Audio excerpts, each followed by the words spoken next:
Oke, selanjutnya, tadi saya bercerita, awalnya state sudah tidak bisa menjadi aktor tunggal memonopoli dalam proses pembuatan public policy.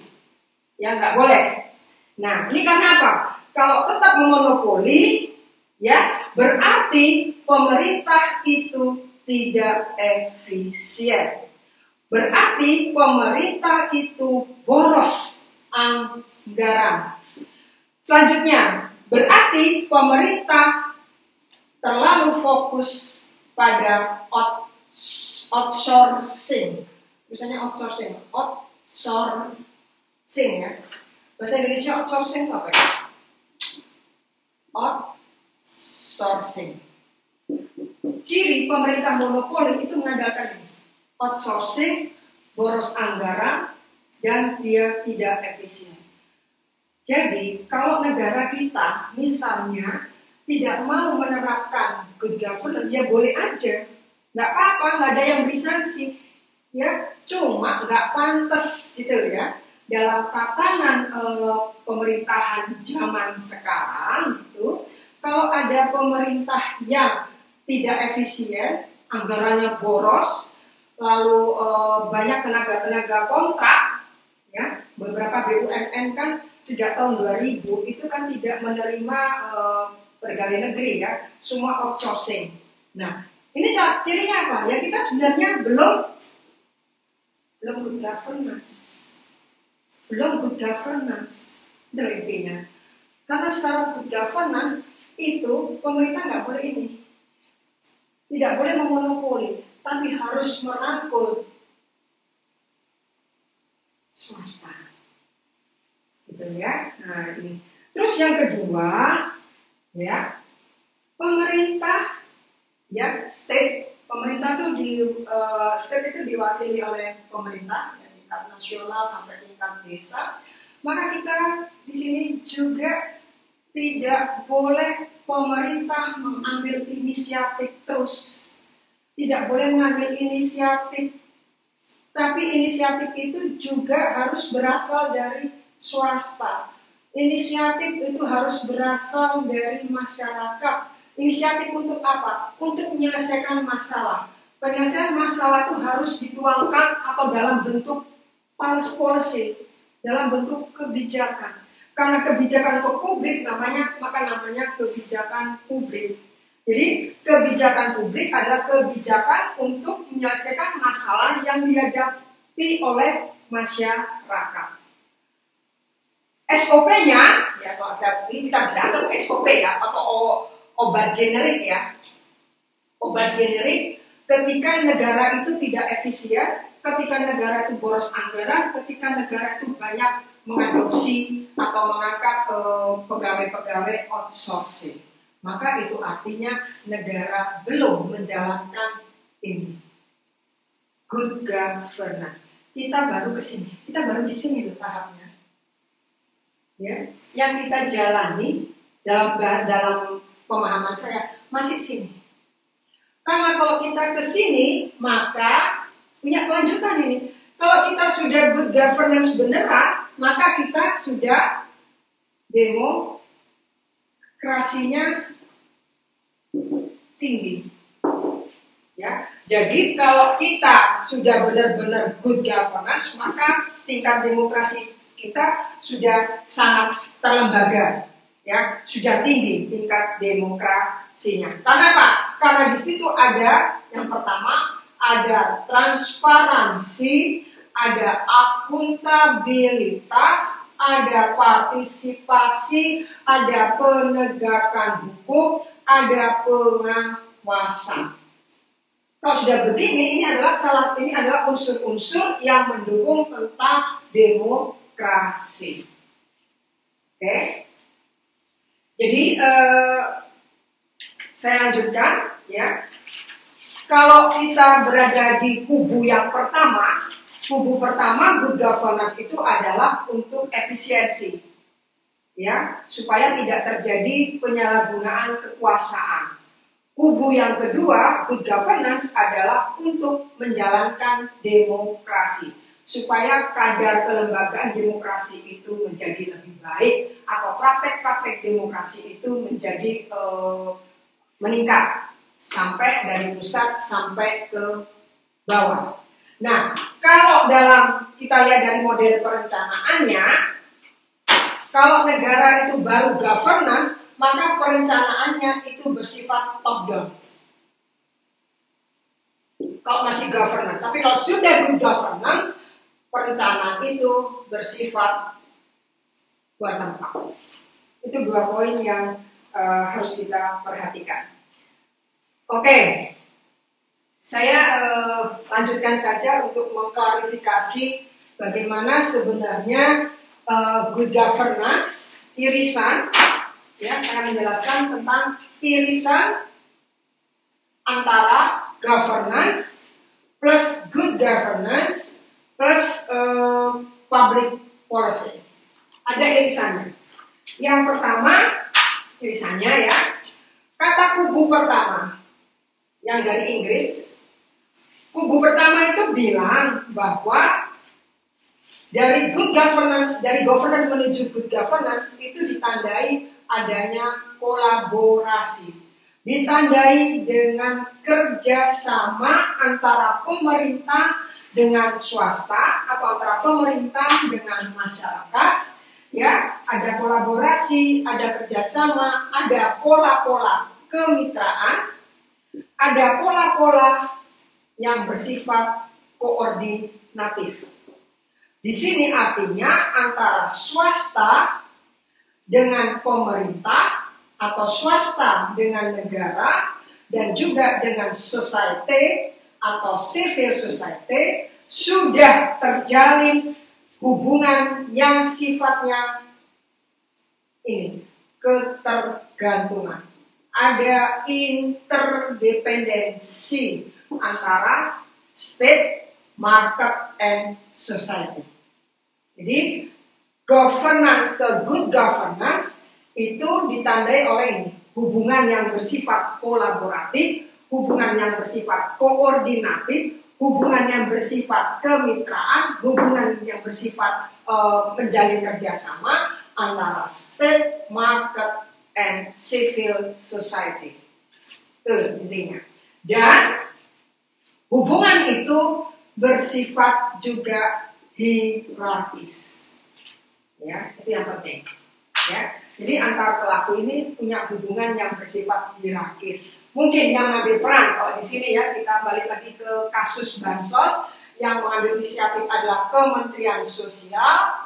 Di sini, nah di bawahnya ini ada mitra dari Mensos yang menyediakan barang dan jasa yang mengisi paket bansos itu. Beli sardinnya di mana, beli gulanya di mana, beli minyaknya di mana, beli berasnya di mana. Nah, ini melibatkan mitra. Siapa itu? Swasta. Lalu yang mendistribusikan siapa? Nah, ini yang mendistribusikan adalah civil society. Ini sudah berjalan, tidak apa-apa. Tapi ada yang kelupaan. Karena kita bukan hanya governance, tapi karena kita sudah menjalankan good governance, maka kalau cuma di sini, ya itu kan berarti cuma implementasi. Ya kan? Dari perencanaan sampai pembagian itu kan prosesnya adalah pembuatan kebijakan publik, implementasi kebijakan publik. Begitu dievaluasi, masuk ke tahap evaluasi kebijakan, ternyata orang sudah banyak bicara. Siapa yang bicara di sini? Adalah civil society atau masyarakat yang mengkritik bahwa bantuan bansos tidak sesuai dengan besaran anggarannya yang Rp300.000. Karena dibilang sardinnya bukan merek terkenal, berasnya bukan merek terkenal, nah kayak gitu ya. Gulanya bukan, nah kayak gitu ya. Ini artinya apa? Ada evaluasi dari masyarakat yang memberi masukan bahwa kebijakan bansos itu ternyata cuma dalam tahap pembentukan dan implementasi. Karena ketika dijalankan ada banyak kelemahan di mana bansos itu tidak sesuai dengan anggaran yang sudah dialokasikan dari APBN itu. Nah, ini kita apa? Artinya kita di sini baru governance. Baru cuma bagi-bagi tugas. Mengelola kebijakan publik hanya untuk supaya kelihatan governance-nya, supaya kelihatan bahwa pemerintah tidak menjalankan monopoli, ya udah hanya menyertakan swasta, terus ada juga evaluasi dari masyarakat. Tapi yang dijalankan bukan good, bukan tatanan yang baik, karena yang terjalankan adalah cuma formal. Artinya kebijakan publik, kalau kita menggunakan framework dari Thomas Erdős, kebijakan publik kita di sini cuma memenuhi norma. Ada warga negara, ada rakyat yang kena dampak dari pandemi COVID, ada rakyat yang rentan, sudah sewajarnya pemerintah turun tangan, gitu aja. Tapi public policy itu tidak dijalankan dalam tatanan yang good.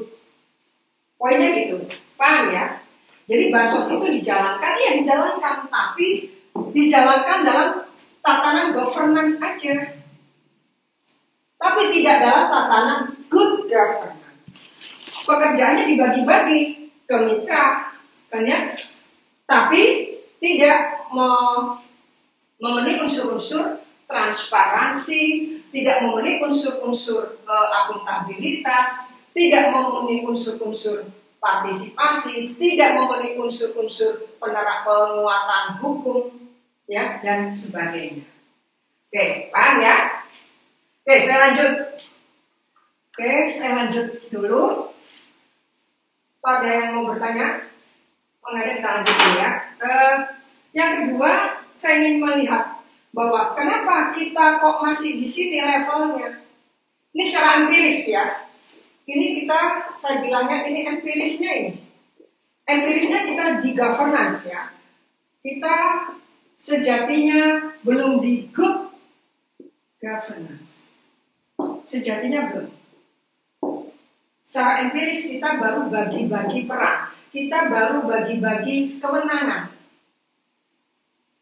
Ya, kita baru bagi-bagi otoritas.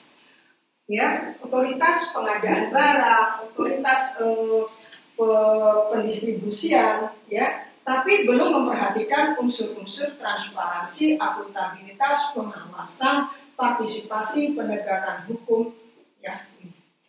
Oke, saya tunjukkan bukti. Kalau kita masih di sini, kapan kita mau ke sini? Kita kan governance sudah sejak tahun 2000-an kita sudah governance sudah semua urusan sudah melibatkan swasta, melibatkan sektor privat. Tapi kita mau melangkah ke good itu susah sekali, ya, susah sekali.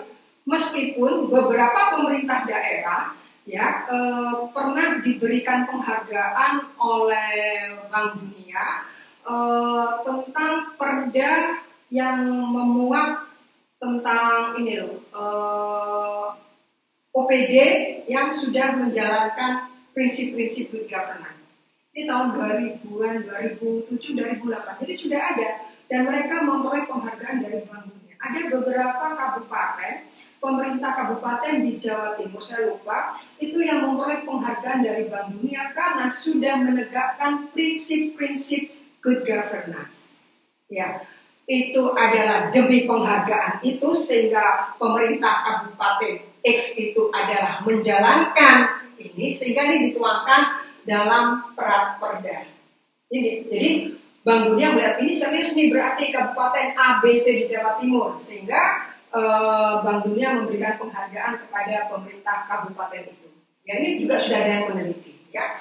Tapi problemnya dalam problem yang lebih besar saya tunjukkan kepada Anda bahwa kalau ini mau dijalankan transparansi ya, udah transparansinya ya cuma asal ada, akuntabilitasnya cuma asal ada. Partisipasi rakyat juga cuma asal ada. Jadi cuma apa? Hanya untuk memenuhi prinsip-prinsip good governance, tapi tidak dalam empirisnya. Buktinya apa? Balik lagi ke permasalahan tadi yang saya tulis. Buktinya korupsi tetap tinggi.